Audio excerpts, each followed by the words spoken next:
Let me ask this question. But why is it that people are forcing the president with what he doesn't want? I remember back in 2022, that is on February 16th, there is a statement that the president himself said when he was saying that he doesn't need 2 terms. He only need 1 term. And if at all maybe he will not perform within the first term, that is within the first 5 years, then there's no need of him being given the second term, that is the second 5 years. Right now, a lot of people are pushing for William Ruto to become the president in 2027, you know, to be re-elected again. But according to him, he made it very clear that sina haja na 2 terms. Give me first term. If I don't perform within my first term, then don't give me the second term. Now, you know, that statement is what is making Kenyans right now not to give him the second, because people feel like he has not done anything. That is exactly what is happening. People feels like there's nothing that the president has done. Let us listen to him. Lakini mimi sitaki 10 sahi. Nataka tuandikiane kwanza hii mkataba ya miaka 5. Nikifaulu kwa hii miaka 5 muniongezee. Lakini nikianguka kwa hii miaka 5 mtafute mtu mwingine. Sini mzuri. Kwa sababu kama mtu hajafanya kazi ile alipatiwa anaongezewa miaka ya kufanya kitu gani? Sijui kama naelewana. That is what I want to talk about, and also the issue of Musalia Mudavadi. And by the way, why is it that Musalia Mudavadi right now is very much silent? Somebody asked me that question and I was like, okay, let us try to look at it this way. There is something that someone sent to me. Let me just read it for you. That Mudavadi to resign from Ruto's government anytime this month. Sources says he is eyeing for president deputized by Martha Karua. They have Uhuru Kenyatta's blessings. I don't know how that statement is true. I don't know how it is going to be, but from the look of things, it has been quite some time since where Musalia Mudavadi spoke. He has been very much silent. We don't know what he's thinking. We don't know where he is. And you know, what is funny is that even the role that he was given by the president himself, even the role that he was given by the president himself, is not even performing it, because some of the roles that he was given had been taken. Of course, is the prime cabinet secretary. But what is the function? What's the work of the prime cabinet secretary? He was given the prime cabinet secretary and also added the issue of the interior before Murkomen was appointed. Now, after Murkomen had been appointed, now what is he doing? Minister of Foreign Affairs. Okay, what is he doing there? There is nothing constructive that Musalia Mudavadi is doing. Bonny Halwale mentioned something, and he said that I think Bonny Halwale is also on his way to quit UDA. Why? Because Bonny Halwale is trying to look at this thing in this angle, that I'm the person who introduced William Samoei Ruto in Western. And what he's doing right now, even the Westerns, nobody wants him. In fact, nobody wants to listen to William Samoei, the president in Western. But nobody cares. Even when they hold meetings, I'm a member of the National Executive Council of UDA. But when they call those meetings, they don't even bother to call me. I have refused to accept that Luyas don't count. I am saying in 2027, Vana Baba Luya, this time will be counted and they will be known.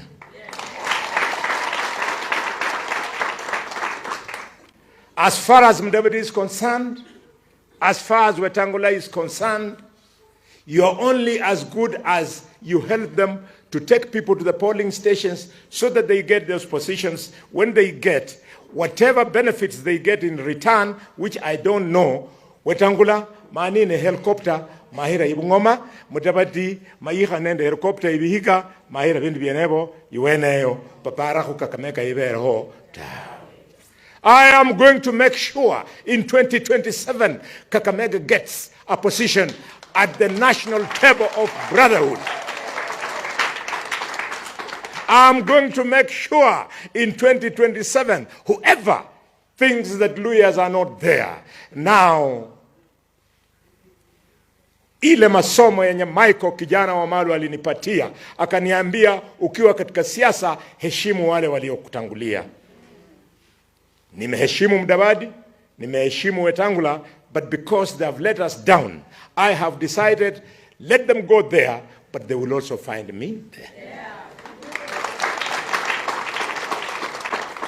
And do you know why they have not been finding me there? It is because I know where there is. But to go there, I know where there is. But to go there, I have been relying on them so that tutembee pamoja, either kwa gari moja ama gari ambaye inaweza kunipatia kamwanya kidogo ndio nifike huko. That is the problem they used in 2022 to stop me. I am the one who brought William Ruto in the Luo Nation. The first meeting was in this hall. And President William Ruto, I tell you, my brother, my wife, she's lying there. You are the last dignitary she cooked for before she died. And I was shocked. He warned me and say, wewe uwezi uliza serikali maneno. Wewe ni chief whip, unastahili kunyamaza, kujibu maswali na ujue tumekupatia gari. Really? Yani madharau inaweza pita hapo?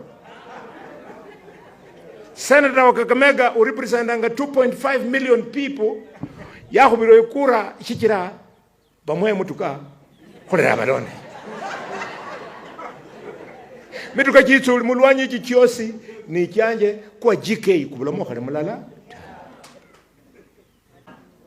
Tutaambia Mudavadi, wewe Mudavadi 2013 walio wote walikutoroka, mlibaki na Khalwale peke yake wakati ulikuwa na asma ya kuwa rais. I am the one who introduced Musalia to the Luo constituencies. He had no idea where the constituency ya Baranga Butula is. He had no idea.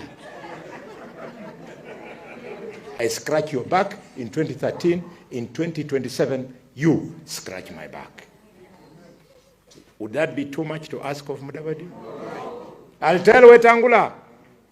Oparanya alikuambia uwezi kanyaka Kakamega in 2015.